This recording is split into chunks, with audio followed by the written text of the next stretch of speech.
জুবিন গাৰ্গৰ মৃত্যুৰ পিছত ছিংগাপুৰত সাংস্কৃতিক অনুষ্ঠান অনুষ্ঠিত হোৱাৰ যি অভিযোগ উত্থাপিত হৈছে সেয়া আমি জানিব পৰা মতে সেই অনুষ্ঠান বাতিল কৰা হৈছিল, কিয়নো 19 তাৰিখে যিহেতু জুবিন গাৰ্গৰ দুৰ্ঘটনাত পতিত হৈছিল আৰু সেইদিনাৰ পৰাই অনুষ্ঠান অনুষ্ঠিত কৰাৰ কথা আছিল।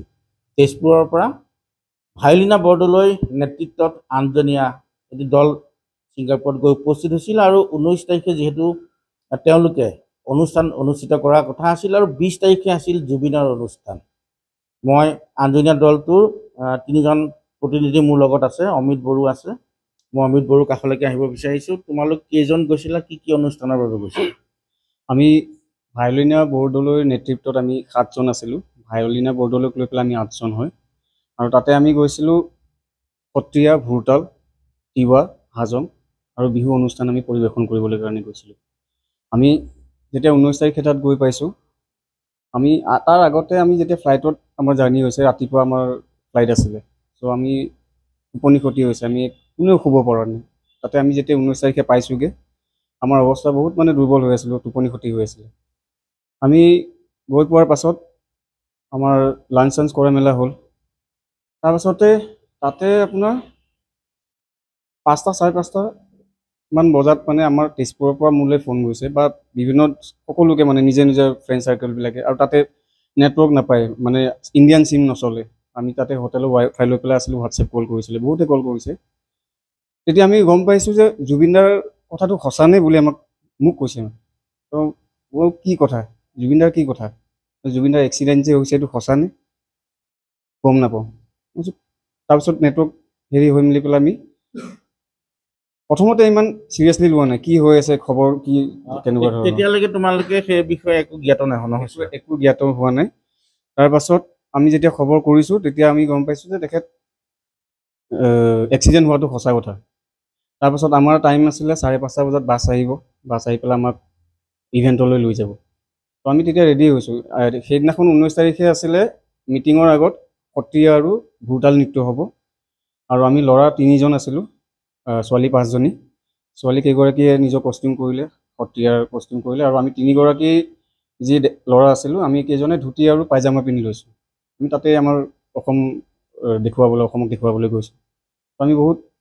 আমি তেতিয়া গৈ পালোঁ, ইভেণ্টত গৈ পাইছোঁ, ইভেণ্টত কোনো নাই তেতিয়া। যদিও ইফাল সিফাল মেনেজমেণ্টৰ মানুহ আছে, আমি ইমানকৈ গম নাপাওঁ। আমি যেতিয়া গৈছোঁ তেতিয়া যিখিনি চকী পাৰা আছিলে, তাতে আমি কেইজনেই আছোঁ, আমাৰ অসমীয়া যি আমি তেজপুৰৰ পৰা গৈছিলোঁ টিমটো। তেতিয়া আমি ফোনাফনি হৈ আছে, আমি গম পাইছোঁ যে তেতিয়া তেখেত ICUত এডমিট হৈ আছে।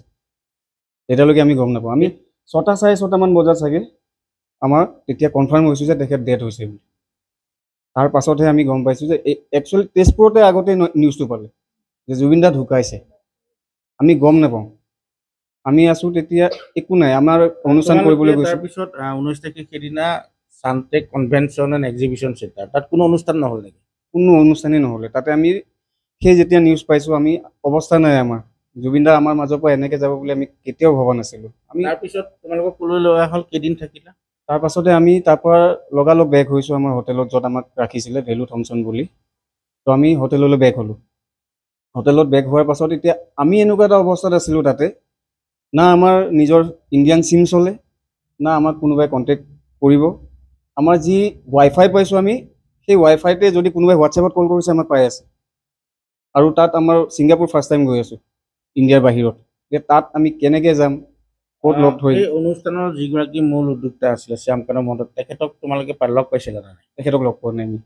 আমি যেতিয়া গৈছোঁ, গোটেই মেনেজমেণ্টৰ লগত আমাৰ ভায়লিনা বৰদলৈৰ কথা বতৰা হৈছে, আৰু তাই ধুনীয়াকৈ আমাক লৈ গৈছে। আমাক গুৱাহাটীৰ পৰা ছিংগাপুৰলৈকে ক'ত ৰখিম, কোন আহিব, কোনে বাছত আমাক লৈ যাব, গোটেইখিনি কণ্টেক্ট ভায়লিনা বৰদলৈ কৰি আছিলে।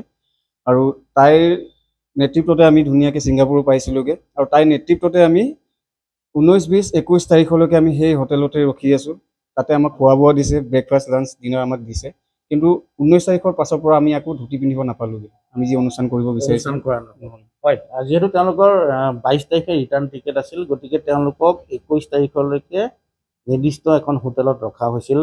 তোমালোকে ইয়াত তেজপুৰত আমি দেখা পাইছিলোঁ তোমালোকে পাৰফৰ্মেঞ্চৰ ইয়াত ৰিহাৰ্চেলো কৰিছিলা যথেষ্ট আৰু এটা সপোন লৈ গৈছিলা জুবিন দাকো তাত তোমালোকে হয়তো দেখা পালা হয় কিন্তু সেই সৌভাগ্য নহ'ল তোমালোকে সাজ পোছাক পিন্ধাতে থাকিল কৰিব নোৱাৰিলা নৃত্য নহয় জানো হয় নোৱাৰিলোঁ আমি কৰিবলৈ আমাক কৈছিলে যে গাড়ী আহিব তোমালোকে ৰেডি হৈ থাকিবা আমি লৈ যাম তাৰপিছত আমি ৰেডি হৈ তললৈ যেতিয়া আহিছোঁ সেই অমিত দাই কোৱাৰ দৰে আমি তাৰপিছত দেখিছোঁ যে ফোনবোৰত মেছেজ আহিছে জুবিনাৰ বোলে কেনেকুৱা কি কথা আমি তাৰপিছত ভাবিছোঁ কি হৈছে কি নাই হোৱা তাৰপিছত সোধোতে পুছোতে ভাইলিনাই খবৰ কৰিলে যিহেতু তাই চব কথা বতৰা পাতি আছিলে কমিটিৰ লগত তো তেতিয়া গম পালোঁ যে জুবিনাৰ এনেকুৱা অৱস্থা ICUত আছে আমি তাত গ'লোঁ তথাপিও আমাক লৈ যোৱা হৈছে যিহেতু আমি গ'লোঁ তাত যোৱাৰ পিছত আমি খবৰটো পালোঁ যে নাই বুলি তাৰ পৰা আমি গাড়ী আকৌ পঠালে বোলে হোটেললৈ তোমালোক যোৱাকৈ প্ৰগ্ৰেম কেঞ্চেল হ'ল আমি তাতে দুদিন বহি থাকিলোঁ আমাৰ হাতত একো উপায়ো নাছিলে 22 তাৰিখে আমাক অলৰেডি ঘূৰি অহাৰ টিকেট কৰি দিছিলে আৰু ইয়াৰ পৰা আমি চবেই কথা পাতি গৈছিলোঁ যে এবাৰ জুবিন দাক ওচৰৰ পৰা পাম যিহেতু আজিলৈকে তেনেকৈ ইমান ওচৰৰ পৰা পোৱাৰ সৌভাগ্য হোৱা নাছিলে তো আৰু একদম সৰুতে পাইছিলোঁ তেতিয়া আমাৰ ফোন চোনো নাছিলে মোবাইল ফোন চোনো হাতত নাছিলে ফটো এখন ৰাখিবলৈ এবাৰ ভাবিছিলোঁ সকলো যাম একেলগে ভাইলিনাক কৈ থৈছিলোঁ যিহেতু ভাইলিনাই পাৰ্চনেলি চিনি পায় তেখেতক গতিকে আমি কৈছিলোঁ ভাইলিনা এবাৰ আমি টিম ফটো এখন উঠিব লাগিব তাই কৈছে হ'ব হ'ব আমি ভালকৈ এখন জুবিন দাৰ লগত ফটো উঠিম কিন্তু সেইটো নহ'লেই বাৰু সেই আশা পূৰণ নহ'ল কিন্তু দেখা পোৱা গৈছে এই যিটো অনাকাংক্ষিত খবৰ তোমালোকে হঠাৎ লাভ কৰিলা কেনেকৈ অনুভৱ তেতিয়াতো আমাৰ বিশ্বাসেই হোৱা নাছিলে আৰু সকলোৱে মানে আগৰো তেনেকৈ জুবিনদাৰ হয় যে এনেকৈ বেমাৰ হ'লে এনেকৈ পুতুককৈ আকৌ ভাল হৈ যায় আমি তেতিয়া ভাবিছোঁ যে আকৌ ভাল হৈ যাব এইটো মিছা নিউজটো চাগে মিছাই হ'ব এনেও তাৰপিছত আমি যেতিয়া হঠাৎ আমি খবৰটো যেতিয়া পাই গ'লোঁ তেতিয়া আমি ভাবিছিলোঁ কি হৈ গ'ল মানে আমি ৰাতিলৈ সেই মানুহজনৰ লগত আমি ইমান সপোন দেখি থৈছিলোঁ যে আমি বাহিৰত এনেকৈ প্ৰগ্ৰেম কৰিবলৈ যাম আৰু ৰাতিটো জুবিন দাৰ গীত আমি অনুষ্ঠান আমি ফটো উঠিম এনেকৈ ফূৰ্তি কৰিম আমি জুবিন দাৰ ওচৰৰ পৰা ফটো এখন পাম আমি উঠিম একেলগে টিমটো সেয়াই বহুতো অভিযোগ উঠিছে এই ঘটনাৰ পিছত বিশেষকৈ শ্যামকানু মহন্ত বা জুবিন গাৰ্গৰ ব্যক্তিগত সহায়কৰ প্ৰতি অভিযোগৰ আঙুলি উঠিছে যিহেতু এই ক্ষেত্ৰত কিবা ক'ব বিচাৰিব নেকি প্ৰথম কথাটো হৈ গ'ল কি আমি আৰ্টিষ্ট হয় আমি আমাৰ যি থলুৱা নৃত্য আছে বাদ্য আছে আমি সেইবোৰ কৰি থাকোঁ এতিয়া শ্যামকানু মহন্তৰ ডাঙৰীয়াৰ ওপৰত কিবা উঠিছে আৰু কাৰ ওপৰত কিবা উঠিছে সেইখিনি পৰ্যায়লৈকে আমি ঢুকি পোৱা নাই এতিয়ালৈকে আমি বহুত সাধাৰণ মানুহ আমি অনুষ্ঠান পৰিৱেশন কৰিবলৈ যাওঁ আমাক এটা অপৰচুনিটি দিছিলে যে বাহিৰত গৈ পেলাই অনুষ্ঠানটো তিৱা কৰা তোমালোকৰ লোকবাদ্য যি আছে কৰা আমি সেই অনুষ্ঠান পাইছিলোঁ আমি সেই অনুষ্ঠান কৰিবলৈ গৈছিলোঁ এতিয়া তেখেতসকলৰ বিষয়ে কিবা অভিযোগ উঠিছে সেইখিনিত মন্তব্য দিব পৰা আমি এতিয়ালৈকে মই নিজকে যোগ্য বুলি নাভাবোঁ মই ইমানখিনিলৈকে পোৱাগৈ নাই এতিয়া হয় স্বাভাৱিকতে এওঁলোকো ভাগি পৰিছে আৰু যিহেতু পংকজ বৰদলৈ প্ৰয়াত কণ্ঠশিল্পী পংকজ বৰদলৈ দুহিতা ভায়লিনাৰ নেতৃত্বত গৈছিল আঞ্জনীয়া দলটো আৰু এওঁলোক তিনিজন হৈছে সেই দলটোৰে প্ৰতিনিধি আৰু যিহেতু তেওঁলোকে এটা সপোন লৈ গৈছিল ছিংগাপুৰত তেওঁলোকে অনুষ্ঠান পৰিৱেশন কৰিব যিটো অনুষ্ঠানত তেওঁলোকে জুবিন গাৰ্গকো লগ পাব কিন্তু তেওঁলোকৰ যি পোছাক পৰিধান কৰিলে তেনেদৰে কিন্তু তেওঁলোকে সেই পোছাক খুলি থ'বলগীয়া হ'ল কোনো ধৰণৰ অনুষ্ঠান নহ'ল সকলো অনুষ্ঠান বাতিল কৰিলে বুলি তেওঁলোকে উল্লেখ কৰিছে আৰু নিৰ্দিষ্ট হোটেলত তেওঁলোকক 3 দিন ৰখাৰ পিছত 22 তাৰিখে তেওঁলোকক বিশেষ বিমানেৰে লৈ অহা হ'ল আৰু তেওঁলোক গুৱাহাটীৰ পিছত তেজপুৰত আহি উপস্থিত হৈছে আৰু এনেদৰে এই ঘটনাৰ পিছত তেওঁলোক যিহেতু এই বিশেষ অনুষ্ঠানটোৰ সাক্ষী হ'বলৈ গৈছিল গতিকে জুবিন দাক তেওঁলোকে দেখা পোৱাৰ সৌভাগ্য নহ'ল